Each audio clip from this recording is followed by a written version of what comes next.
avait éprouvé des douleurs. Ton cœur était brisé. Mais cette année, tu vas rire certainement.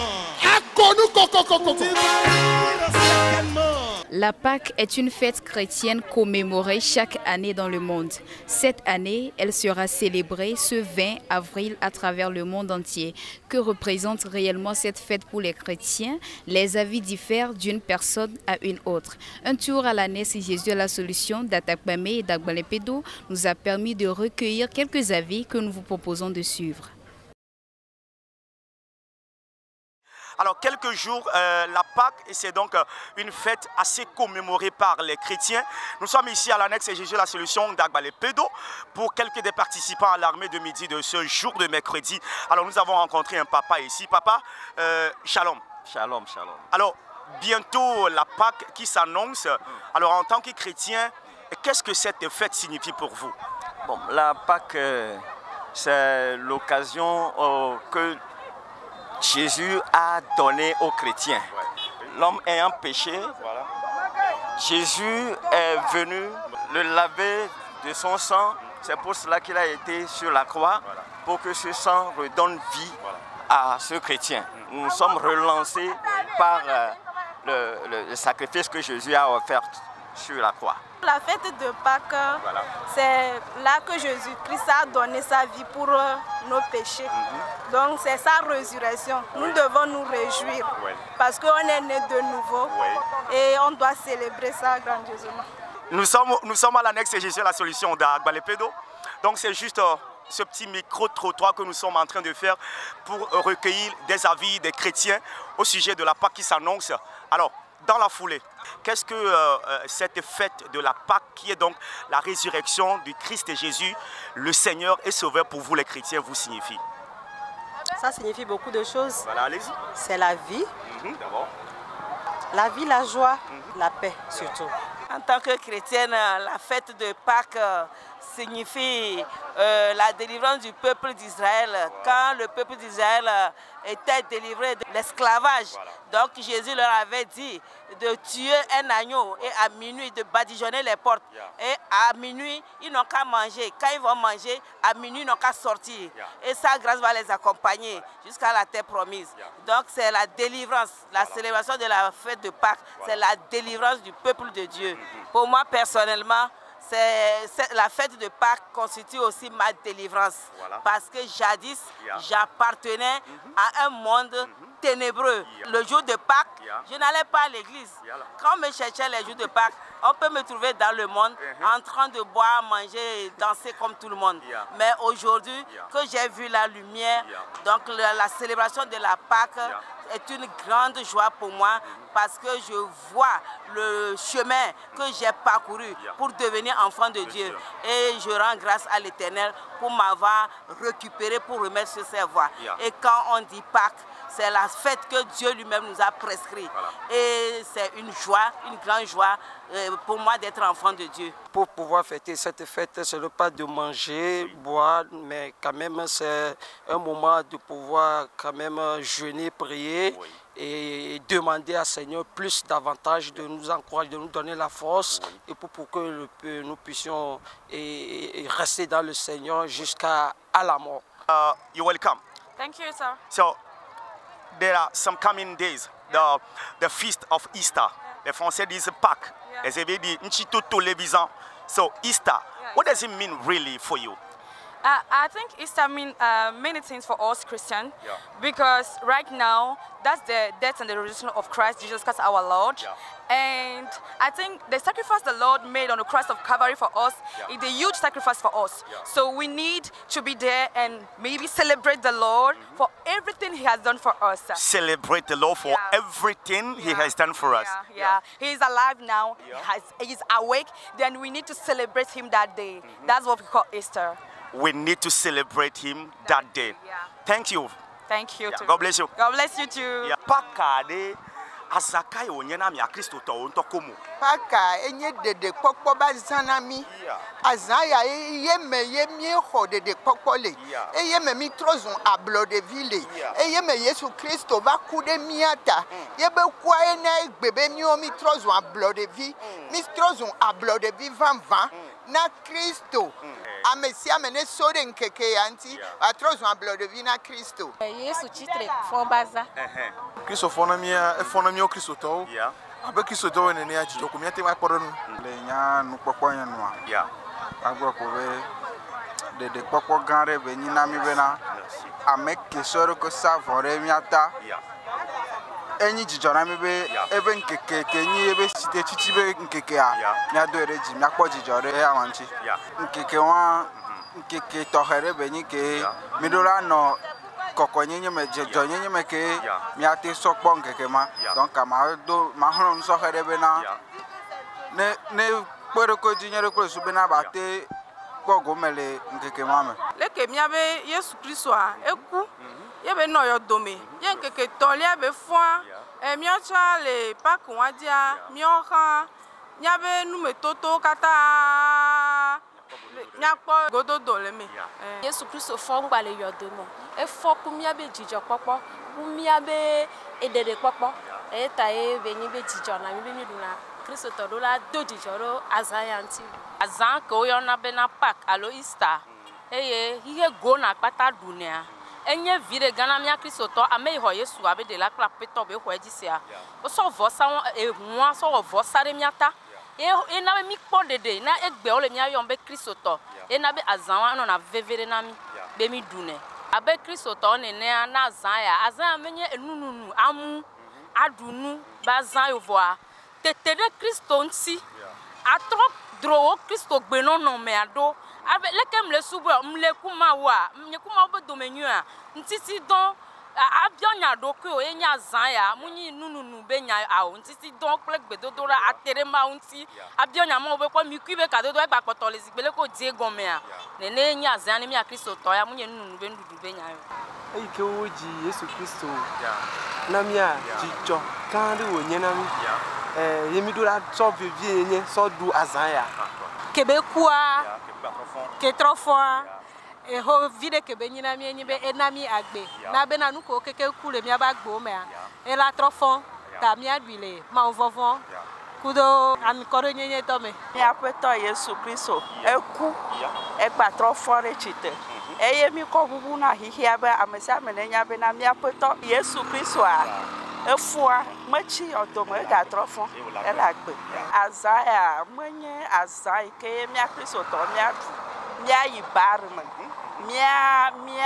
no fioso me mi adu a o mi akpo jijo de ko azaya mi awo mchichi to mi ayi gbogbo me mi Kristo to be gbogbo me ba gbono no a atrofo de yeye mi abe gbogbo kokko ekule mi ame a mi chi nto gbogbo kokko ya atrogbo agbele mi am edro mi amagbeto be nu von o ameike nu von ke mele nti o ameike gi amejojo edro amagbeto be nu von o yo to ya chi sogaji eye wo ebe na lebe kuku plebe fonfon la e wo mi a o ablo de vi wegbe e wo mi o kokweto wegbe tala enyi nkudoji na vosa be doyi mi apeto Yesu va ola nyigbaji tala enyi azangare na Kristo to ne azande le ye Kristo to wa du so wa zan patala enyi pak be azan ya azaro yin be mi ho donku Yesu be fu epe lo mi antukota eku e ba trofon enya zare mi la du so de to maglobe ne Yesu me vava kuwa ne mi a Kristo to mi chiasi ye ne be Yesu va wo be do kaka jo ne ekume dole moa ebe do ame devio ta enye mon popo na mi a Kristo to be mi anya Yesu basi hoho ba eba yin gbaji vava ebe mi adome nono bolebe ku ba kle chitiri chichia mi anya si hoho ne ta Pâques allo Easter allo untitoto levi bazan nous croisirons aza croisirons onyo et nanye aza que wa du la za do me hafi vo manye webe mi dasile asikoko azabe asikoko e mi chona azabubu ne me yin no la wate globe unkeke eve et ton là wa cho do azaya hafi.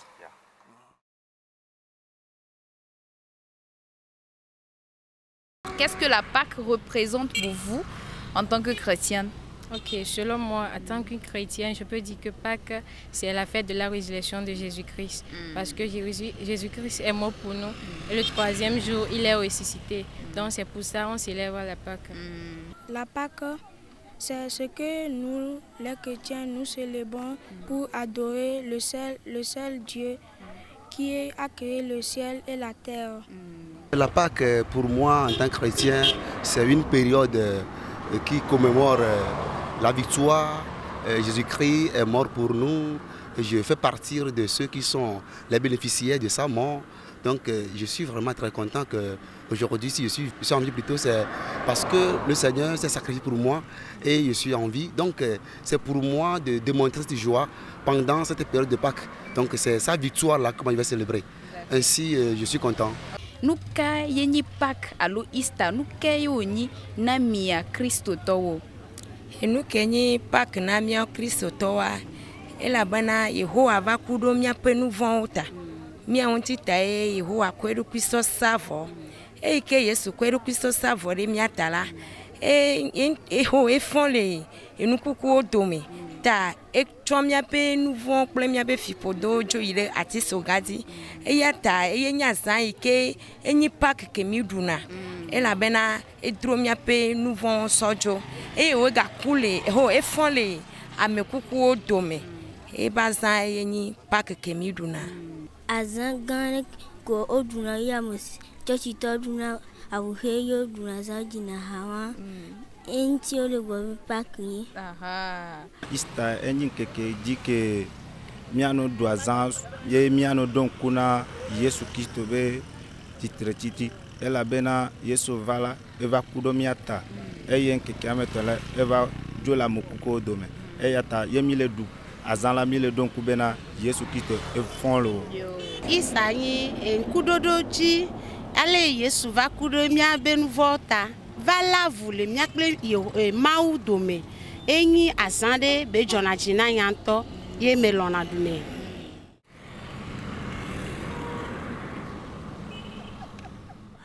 Mabame jipone ira mile yi ame amedeka evedo yoke jimie gedo mi dago de ojia oponunami kude enu ikenye Pâques Easter alo levi totonye la fe azang miao abe moba me anede nyakale miasi kude azaya nchio mi dakpe na tojino la vivi ko le kpomi lese mi abegbe le kike go ename mi kpo ame vovovo pe nyagbogbo so Pâques nti o gble nyuede dake mi magblo ayi be Pâques be gome de takede kwenye be mi ape dedi pokpo alo mi gadene gome bena katutu koko ela be Mao be dukon Israël wawe no Ejivite efe gbogbo de ye ono kuluvi nyenyeme ye o le di wa be dede pokpo ewe be epe gbogbo de ike Farao wo fun o ke ye o le jibe ye wa joa Mao do nyagbodila Mose beneva ideo nu sianu ike Mose le wo ha Farao melno be ya dasile du kwantio vaseri meke mauva kwebe yedola wonde ke yaso de yebe dukon ye beba tono be yede jato Ejipte dukon me vai wone la nyoa one jagbagba ne wawu alen ke wawa alen la deblibo ye ongba fin alen o wa meo donogwe eye amesia me adueto afireke makpoto ye no walen wa so voa adejesi wa be votru tiobe ngonu le etameho akpa deka bakple akpa velia kple chichi na tome ike awebe ne yeva le to ejivitea ne yegbenya kpo eʋua be dzesi le xɔ ɖe be ŋgonua ye ma gawɔ vɔ o nyateƒe nya Israelviwo wɔ ye Mawu va le zɔn le Ejipte le zama me nke be zɔn le wɔ Bibla be Mawu be ŋuti kɔkɔe zɔn le Ejipitea ena be Ejipte tɔ ƒe ŋgɔgbeviwo ku kekem vɔ eku ya eto Israelviwo ba ƒe ŋuti le alẽvia be ʋu be dzesi ke le wa be xɔ be ŋgonu ta eya ta woyɔe be ŋutitoto ƒe alẽvi nyuie la ƒe azã ye nye Pâques ye wogayɔnɛ be Easter gama mea Israelviwo tɔe ɖuɖu le yi me ke nua dzɔ le zama me yiwo fɔ eɣli le ɖi le aƒewo me avi le ɖi ye Farao vɔ ye be yɔ Mose be ne kplɔ ye Mawu be dukɔa ne woadzo eye nye gododo tso fukpekpe me eye mi gblɔ be enye wa be ɖeɖekpɔkpɔ bazã nenema ye enua nɔ ye ma. Ke na kristotɔwo egbe aleke katsatsa le azama dome kakakaka va ke ɖe kristotɔwo dzi egbea. Míagblẽ bena gama me ke ye Israelviwo dzo le fukpekpea me ye wodo go tso kluvinyenye me le Mawu ƒe ŋusẽ ɖeɖeɖe go ta eto no be azã yawo ŋgba ŋlɔ be wonene ɖui kakakaka ƒe sia ƒea woanɔ ɖo ŋku edzi na woabe dzidzimewo ye Israelviwo ɖunɛ ƒe sia ƒe ye wokpɔna dzidzɔ wowuna lẽ ƒe sia ƒe woɖuna zã evava me be gaime ke wole ɖu azã wokpɔ dzi Kristo vɔa alẽa be vɔsa gakpɔtɔ yina edzi ye wova do ŋgbe be yatsɔ yi be tenuvi akogo ana be wava wɔ vɔsa si ke wotsɔ alẽvia wɔa ela va wɔ vɔsa wa ɖe alẽ siwo wuna teƒe ye Kristo va ye wova lé ye wokẽ ɖe atisoga ŋuti ta dzesia ye nye atisoga leke be le nɔnɔme etɔ̃ me ye woka ye be alɔ veawo kple ye be ta gba ɖe tintia enyi alẽvia be dzesi wode ʋɔtrutia ŋuti eʋu Yesu kɔ ɖe anyigbe magbea eʋua etrɔ zum alẽvi yiwo wu le Ejipitea eʋua trɔ zum nubabla le Mawu ƒe dukɔ Israel le xixia katã me elabe tsã gododo ma la alẽvia Israelviwo ɖeɖe be ɖe le Ejipte vɔ fifia eya ya Yesu tɔ abe vɔsa eya trɔ zu vɔsa na xixia katã ye wɔ be eyi Yesu sɔ eɖokui na ye wogblɔna be esɔ eɖokui wɔ alẽvia ye wowui ɖe míawo míata kple susu be vɔsa yi ke míava nɔ wɔ alẽwo anɔ wɔa mímagawɔ alẽ ɖeke o ye apostol Paul gblɔ le Hebritɔwo be agbalẽ bena ewɔ vɔsa ɖeka ɖe míata si womagava wɔ vɔsa bubu aɖeke o ke míawo egbea xixia katã va kpɔ amenuveve to Yesu Kristo be vɔsa me Israelviwo kpɔ amenuveve le gododo me to alẽvia be vɔsa me vɔ xixia katã va kpɔ amenuveve to Kristo be ku be vɔsa me yena be gbea ke Yesu ku ye be fɔ tsitrea etsitre na xixia katã ye xixia katã edzidzɔ na mi be míame yiwo dze na zɔmavɔ míame yiwo dze na nuvɔa Yesu be vɔsa ya exɔ mi le kusi sɔva agbe me si gblɔ be míawo hã mikpɔ ɖeɖe amen. Ke Mawu ma me abe Mawu ba me ne gbe topo ɖo nyaka le mia si míagblɔ na kristotɔwo gbã eye na ame mamlɛawo yiwo ke le eme egodo womekpɔ tsɔ wo be agbe na Kristo Yesu ku ɖe azã ya ŋuti o. Ok, medakpena nyabiosia enu ile Kristo to ba gbeme gbanto eye magaten gblobena mia gaten gble na me yo ke me kponya Kristo wa magblobé azaya ne mia du azade ye mia ne asi hohoa eye onye de kpokpo ye mawu tso na Israelio tso de o tso kluvi nye mele jivitea miawo ha Kristo tso do kuivana he tso de miawo tso mia pe nouveau me le abosam pe kpokplote ta azaya e kamia Kristo to keke be mia du azaya ta fisi afika medele edola do vevie be azaya ngbato nti o mia Kristo to mia so veve nyenyene na me yo ke me kponya Kristo ye oga kpoto gale vo sabu buo he be yo le ji agbe alo dede popoa magnobe Kristo he fere miata eye menye sika kle klosalo yo cho he fere miata kembo Yesu Kristo be huwasi yo cho he fere miata be miao miato yebe von saya me miao miakpo dede ta mega hia be miaga von sabubo na mede ikeme kpo Yesu wa ne jagbagba waji Kristo ha meade e nyanu so Kristo beku plebe chitre chichinti ne aba suba le fima eye yebe luvo elakpo dede ke dodo kaele miasi avec gbedoda pe jipola na gbedoda pe akple ha me okatan na mia be ha no pe okatan le Togoa waje gbedodora gome le ti eneame penke ke wi aton sinye brada gbe e igbona be nkeke wi aton gbe be wetro me wa we nyonyo wetro gadena zaga shekele ha no pe kata le Togoa ne mia gblekulia fio kata mia be ha no pe ole le ye gone ameko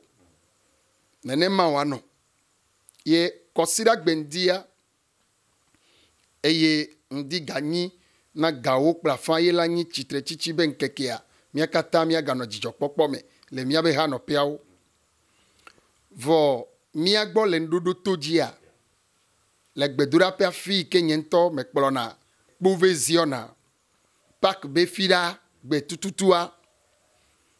le tia ben keke wie nyia gbedora la mia wondi gasheke anam don gareka wetro gaden akpazan gawo le firagbe memera gbe andi mea subo mananyo wetro gaden avana za gasheke